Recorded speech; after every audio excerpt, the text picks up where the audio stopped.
Assalamualaikum warahmatullahi ta'ala wabarakatuh. Our topic today is all about weight management.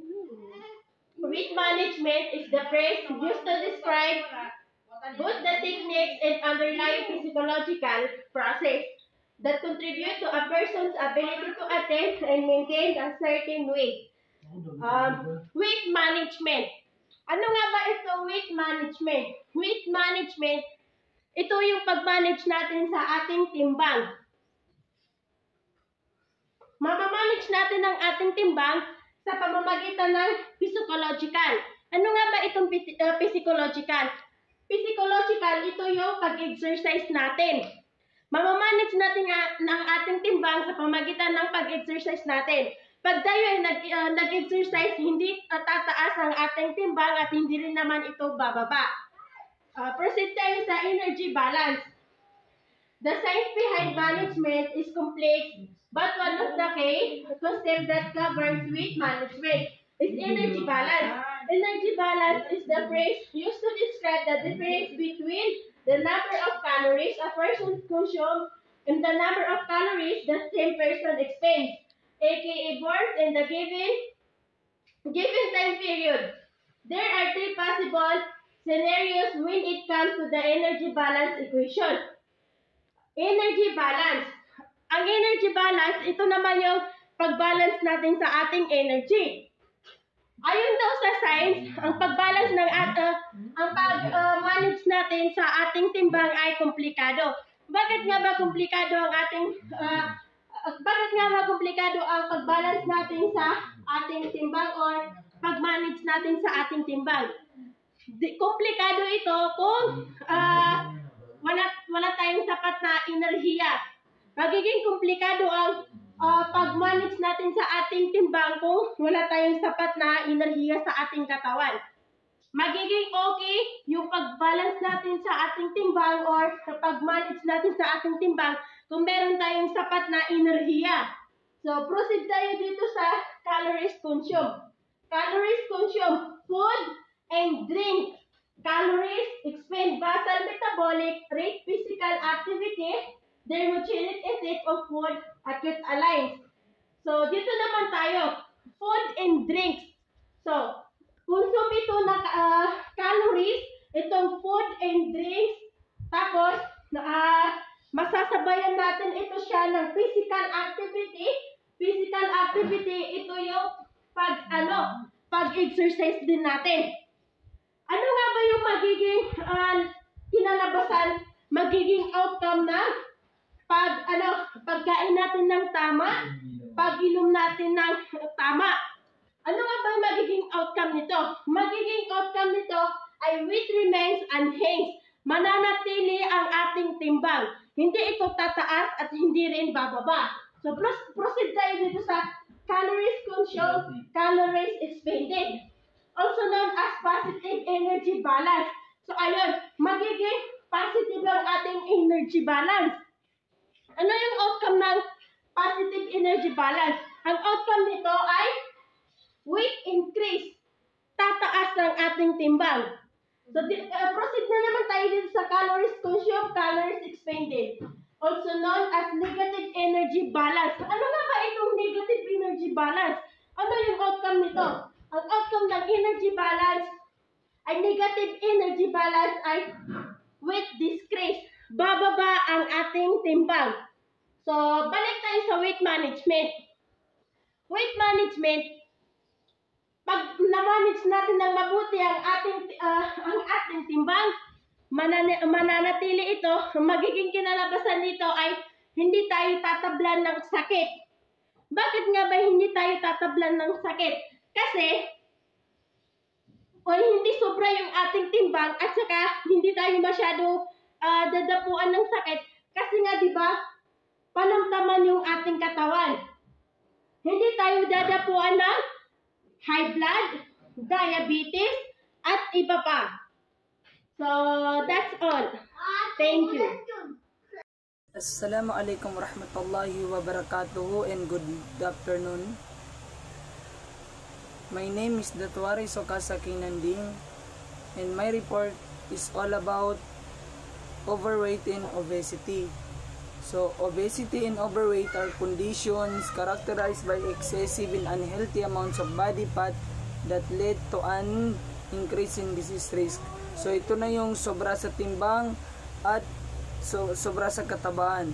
Ang sobra sa katabaan at sobra sa timbang ay nailalarawan ng labis at hindi malusog sa dami ng taba sa katawan na humahantong sa pagtaas, increase in disease risk, sa pagtaas sa mga panganib na sakit.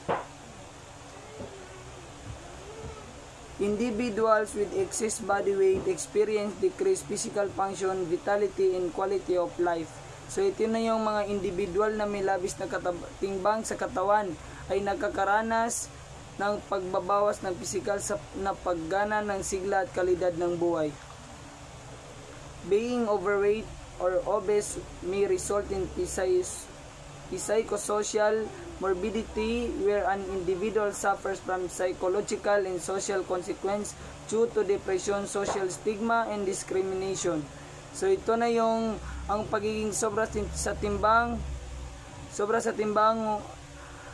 ay maaaring magresulta sa psychosocial morbidity kung saan ang isang individual ay dumaranas ng psychological at panlipunang kahinatnan dahil sa depression, at social stigma and discrimination.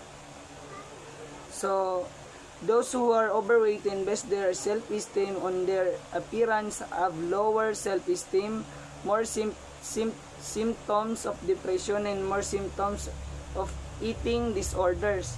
So, ito na yung mga sobra sa timbang at binabase ang kanilang pagpapahalaga sa sarili. Mas maraming sintomas kung depresyon at mas maraming sintomas ng mga karamdaman sa pagkain.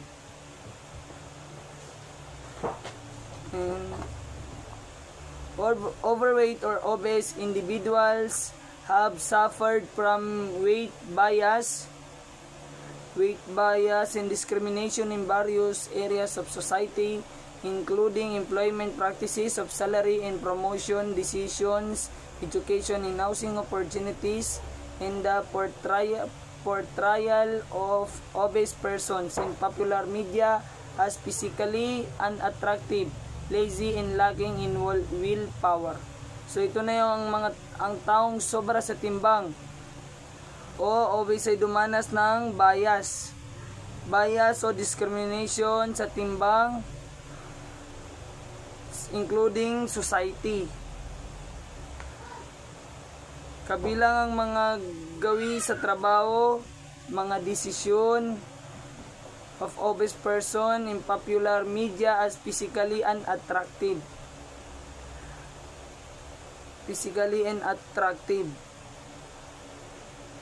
At pagpapakita ng katabaan. Pagpapakita ng katabaan ng mga taong napagkataba na sikat na media bilang pisikal at hindi kakit-takit, lazy and lacking. Ito na yung tamad at walang lakas ng loob. So,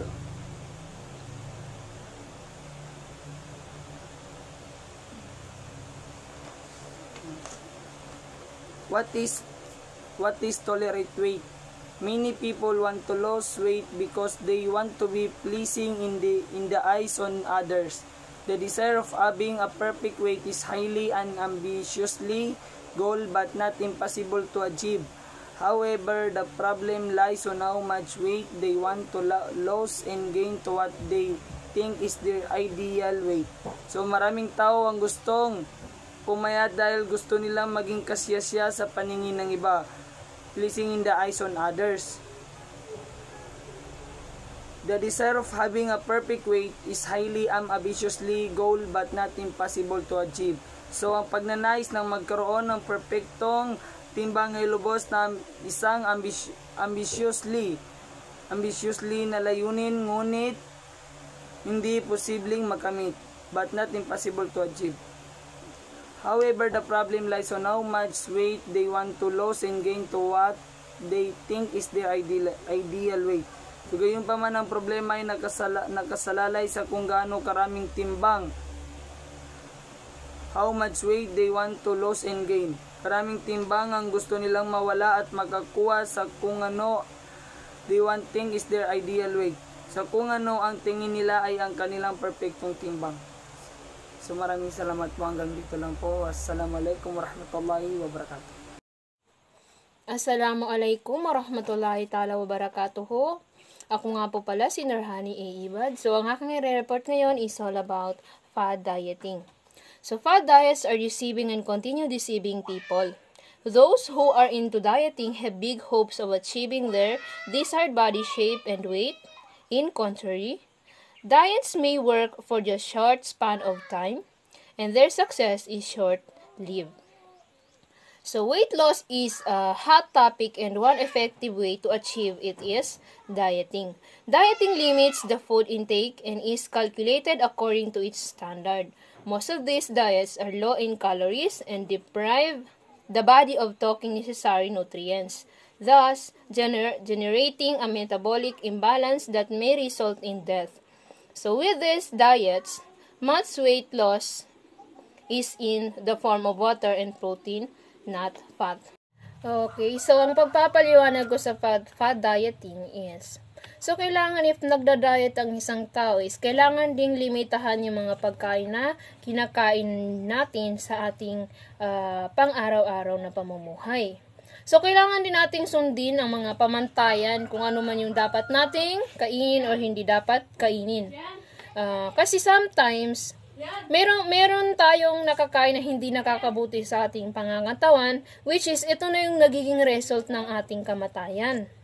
So, at higit sa lahat, minsan kapag nagda-diet ang isang tao is nagiging dahilan ito ng pagiging weight loss, yung pagbaba ng timbang ng ating pangangatawan, which is hindi ito nakakabuti kasi maaaring ito yung kadahilanan ng maagang pagkamatay ng isang tao. On a crash diet, Hager and Hager 2007 explained that close to half of the weight loss in lean tissue. So when the body uses protein instead of a combination of fats and carbohydrates as a source of energy, the individual loses weight as much as 10 times faster. So dieting can lead to unhealthy changes in body composition, hormonal changes, reduced bone density, menstrual disturbances, and lower resting energy expenditure. So dieting is the common argument for weight loss of many at present. In fact, many dietary programs are mushrooming in the market, and most of them are low carbohydrates or high protein. So, ito na yung tinatawag nating LCHP, which is diet plans which are commonly known as low-carb diet. So, ano nga ba itong LCHP or low carbohydrates, high protein? So, LCHP or low carbohydrates, high protein is diet plans which are commonly known as low-carb diet. So, tinatawag siyang low-carb diet. So, most popular among these diets are Atkins diet, the Zone Protein and Power, the Scarlet diet, the Carb Addicts diet, and the last is the Sugar Buster. So, the LCHP diet is widely used because rapidly losing weight. So, nagagamit natin itong LCHP para malaman natin kung ano talaga ang dahilan ng pagkababa ng ating timbang. So, okay. So, the next is problems with personal dieting. So, ano nga ba yung mga problema natin sa ating personal dieting? So, okay. The most problems with personal dieting is eating too much saturated fats in your diet can raise bad LDL cholesterol in your blood, which can increase the risk of heart disease and stroke. HDL cholesterol has a positive effect by taking cholesterol from parts of the body where there's too much of it to the liver, where it's disposed of. So, okay. So, ang pagkain natin ng sobra-sobra ng saturated fats lalong-lalo na sa ating pagdadiets is nakakasama ito sa ating puso, which is may possible na magkaka-stroke or magkaka-heart disease ang isang tao.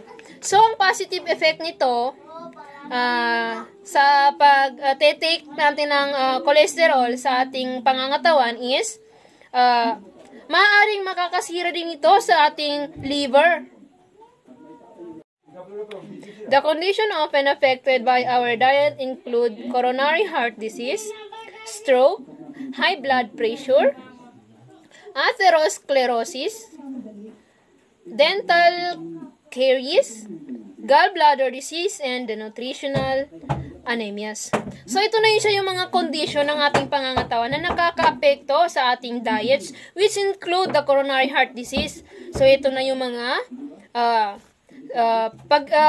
coronary heart disease and stroke. Okay, so ito na yung mga malulubhang sakit na dumadapo sa ating pangangatawan. So, the next is the nutritional anemias. So, ito rin yung isa sa na condition na nakaka-apekto sa ating diets.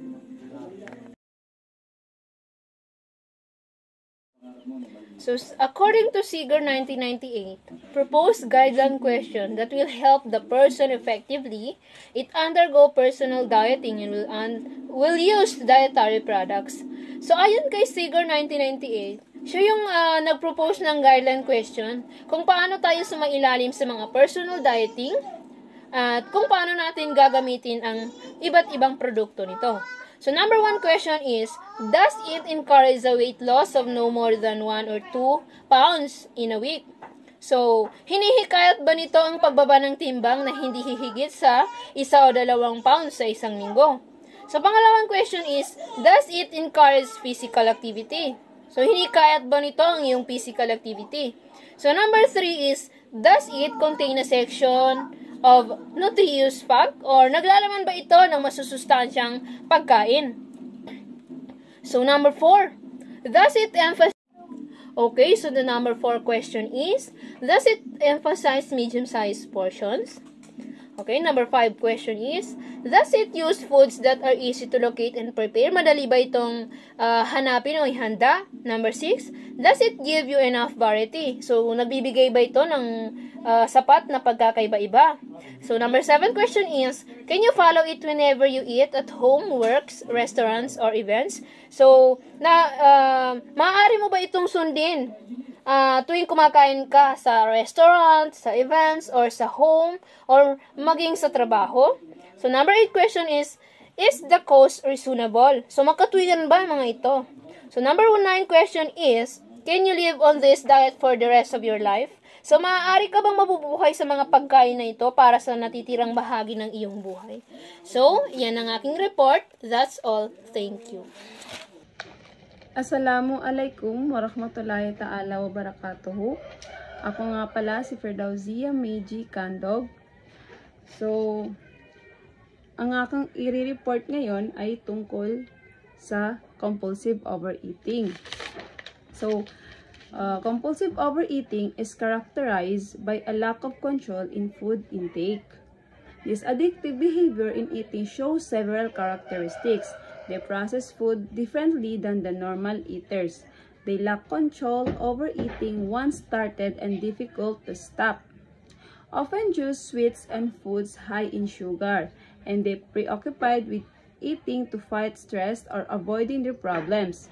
Kanipe 1998 presented early signs of compulsive overeating and are as follows. So, ano nga ba itong compulsive overeating? So, compulsive overeating is, ito na yung labis na pagkain. Compulsive overeating ay nailalarawan sa kawalan ng kontrol sa kinakain. So, ito na yung mga taong wala ng kontrol sa pagkain. May mga nakakahumaling na pag-uugali ng pagkain ay nagpapakita ng ilang katangian.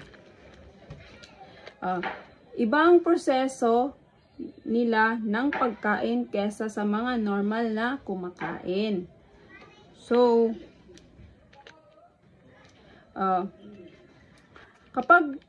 kapag yung isang tao ay nasimulan o nakasanayan na nila ito, nahirapan na silang ihinto ito. Madalas yung mga matatamis na pagkain or may mataas na sugar.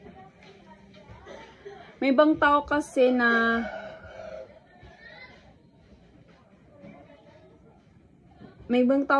abala sila sa pagkain upang labanan ang stress o umiiwas sila sa kanilang problema.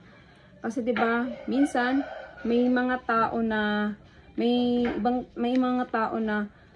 dinadaan na lang nila sa pagkain, yung stress or kung may problema sila, kaya kinakain na lang nila.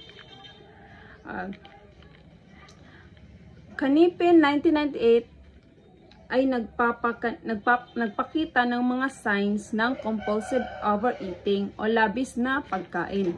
At ito ang mga sumusunod. So, A is turning to food when depressed or lonely, when feeling rejected or as a reward, or when feeling rejected or as a reward. So, ito yung mga taong kinakain na lang or dinadaan na lang sa kain ng pagka-depress or kapag malungkot. Or bilang isang reward sa sarili, tinitreat nila yung sarili nila, kumakain sila, ganyan. B, a history of failed diet.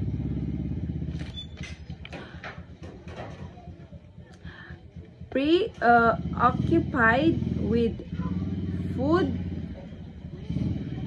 C is preoccupied with food throughout the day. So, ito na yung abala sa pagkain sa buong araw. Eating quickly and without pleasure. Ito na yung kumain ng mabilis. Ito yun na yung eating quickly, kumain ng mabilis. Tapos, frequent talking about food or refusing to talk about food. So, ito na yung madalas na pag-usapan ang tungkol sa pagkain. O pagtanggi na pag-usapan ang tungkol sa pagkain. So, F is fear of not being able to stop eating. Ito na yung mga taong takot na hindi matigil sa pagkain. G, continuing to eat when the stomach is full. So, patuloy na kumakain kahit busog na, punan na yung tiyan, kain pa rin. Experiencing stress when eating. Meron namang nakakaranas ng stress kapag kumakain. So, the last one is body weight is 10% or more above ideal weight. So, ang timbang daw ang timbang ng katawan ay 10% o masigit pa sa perfectong timbang. So, dito naman tayo sa weight disorders and eating disorders. Okay. So, number 1 is anorexia nervosa. Anorexia nervosa is an extreme disorder in which people severely limit the amount they eat, in effect starving themselves. Anorexia or loss of appetite nervosa or nervous or psychogenic are conditions common among teenage girls and young women. Anorexics strive to attain excessive thinness by severely restricting calories, exercise compulsively, using a laxative to prevent food digestion. So, itong anorexia nervosa is isang matinding karamdaman kung saan mahigpit na nililimitahan ng mga tao ang dami ng kanilang kinakain. sa epekto ay nagpapagutom sa kanilang sarili. Anorexia, pagkawalan ng gana. Ito na yung anorexia, ito na yung pagkawalan ng gana. Or nervosa o psychogenic. Mga kondisyon na karaniwan sa mga dalagita at kabataang babae. Ang mga anoretics ay nagsisikap na makamit ang labis na payat sa pamamagitan ng matinding paghigpit sa mga calories, mapilit na mag-ehersisyo, gamit ang isang purga upang pigilan ang pagtunaw ng pagkain. So, number 2, bulimia. A common eating disorder characterized by consuming large quantities of food followed by vomiting. A bulimic person eats secretly, consuming an enormous amount of food upon sitting. Dignan 1992 pointed out the signs indicated that a person is suffering from bulimia. So, ano itong bulimia? Bulimia ay isang karaniwang karamdaman sa pagkain na nailalarawan sa pamamagitan ng pagkonsumo ng maraming pagkain na sinusundan ng pagsusuka. Ang isang bulimic na tao ay kumakain ng lihim, kumakain ng napakalaking dami ng pagkain. Itinuro ni Diguan ang 1992 ang mga palatandaan na nagpapahiwatig ng isang tao ay nagsasuffer sa bulimia. Bulimia or bulimia. So, isa na dito yung recurrent eating brings that the individual realize are abnormal but cannot stop voluntarily. Ito yung paulit-ulit na pagkain na nagdudulot sa isang tao na maunawaan na abnormal ngunit hindi maaring tumigil ng kusang loob. So eating bigger followed by abdominal pain, sleep or self-induced vomiting.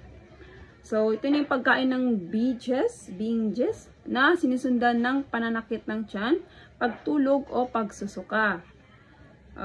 C is repeated attempt to lose weight by severe dieting, self-induced vomiting, or an excessive use of laxatives and diuretics. So, ito na yung paulit-ulit na pagtatangka na magbawas ng timbang sa pamamagitan ng matinding pagdadiet, pagsusuka o labis na paggamit ng mga laxative or diuretics. So, regular fluctuations of more than 10 pounds in weight because of binge and fast episodes. Regular na pagbabago, ito yung regular na pagbabago ng higit sa 10 pounds na timbang dahil sa binge and fast episodes. Feeling of depression after binge eating. Pakiramdam ng depression pagkatapos kumain. So number 3 is bulmarexia. So bulmarexia, this eating disorder is a combined symptom of anorexia nervosa and bulimia. Bulmarexia, ang eating disorder na ito ay isang pinagsamang sintomas ng anorexia nervosa at bulimia. So, hanggang dito na lamang po ang aking report. Shukran and wassalam. Assalamualaikum warahmatullahi wabarakatuh, and good afternoon to all of us. Now we will talk the strategies in managing weight and fat control. Pag-uusapan natin ngayon is tungkol sa pagkulang ng timbang at pagkulang ng taba. Meron tayo ditong 6 na strategies, which is ito yung number 1 is get sight, number 2 is get nutritionally aware, number 3 is change unhealthy behavior, and number 4 get physically active, and number 5 get support, and number 6 self-check. Okay, let's mauna tayo sa number 1. Get sight, motivate in the driver or desire to begin or continue a behavior. Your success will determine in a large part by your level of motivation. So, dapat daw is kapag nagpapakulang ka ng taba or nagpapapayat ka, is dapat may motivation ka. Dapat alam mo yung ginagawa mo. That's clear. Okay. Let's proceed to the number 2. Be nutritionally aware. Since eating is one of the life's pleasure, it is important to have a basic understanding of nutrition for making sensible, well-balanced food selection. This includes eating low amounts of fat, saturated fat, cholesterol, sugar, and salt. Eating high amount of complex carbohydrates, vegetables, fruits, and fiber, and establishing healthy food relationships. Dapat daw is kapag nagpapapayat tayo or nagda-diet is dapat alam natin yung mga dapat kainin at hindi dapat kainin. Dapat ang kinakain lang natin is yung mga low amount of fats, which is ito yung saturated fat at cholesterol fat, yung mga may cholesterol. Okay, let's proceed to the number 3, the change and healthy behavior. Eating behavior and influenced by physical, emotional, and social factors. Modifying or changing your behavior is the concertons for program and lifetime weight and fat control. Dapat daw is matuto tayong gaya ng sabi ko kanina, is dapat kapag nagda-diet tayo o nagkukulang tayo ng timbang o taba, dapat sundin natin yung mga dapat kainin at hindi dapat kainin. Huwag yung nagda-diet ka is kain ka pa rin ng kain. Wala rin, useless yung pagda-diet mo, di ba? Okay, let's proceed to the number 4, the physically active. Research indicates that the level of physical activity plays a role in the risk of gain, expensive weight loss programs, and particularly in prevention of weight regain. O dapat daw is mag-research tayo ng mga dapat gawin o mga pwede natin gawin ng mga activities para pampakulang ng taba or pampakulang ng bigat. Okay, let's proceed to the number 5. Get support. Support from family, friends, and groups is an important piece of the weight or fat control puzzle. Dapat daw is kapag nagkukulang tayo ng taba or bigat is dapat nakasuporta yung mga family natin, yung mga friends, and mga relatives. Kasi kapag wala silang support is maaaring di mo ma-achieve yung gusto mong pangangatawan. That's clear? Okay, very good. And the last, the self-check. Self-check purpose to determine if you are risk for the eating disorder or anorexia and or bulimia. Dapat daw is kapag nagda-diet tayo is dapat kini-check din natin yung sarili natin.